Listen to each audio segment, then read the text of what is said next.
So here's two citations Craig bad-mouthing some Christian philosopher for dropping names in lieu of an argument, a cardinal sin, which he goes on to justify by some quote.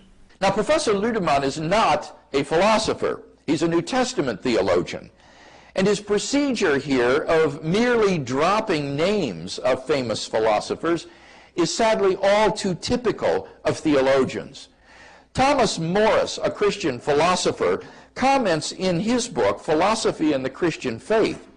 What is particularly interesting about the references theologians make to Kant or Hume is that most often we find the philosopher merely mentioned, but we rarely, if ever, see an account of precisely which arguments of his are supposed to have accomplished the alleged demolition.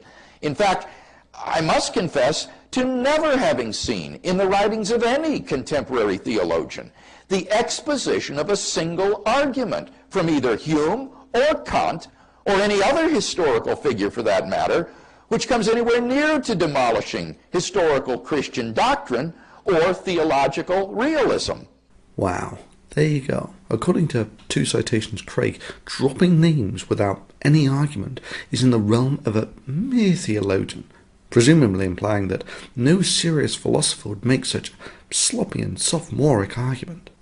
So let's see how a professional philosopher tackles the substance of this theologian's argument directly after chastising him for the clear philosophical impotence of merely dropping names with all of the arguments detached.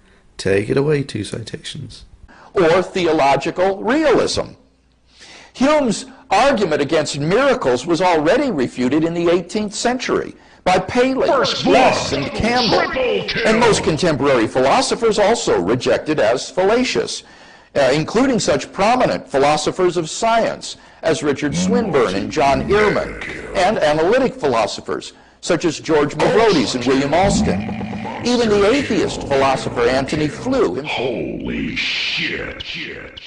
And his procedure here of merely dropping names of famous philosophers is sadly all too typical of theologians. Humiliation.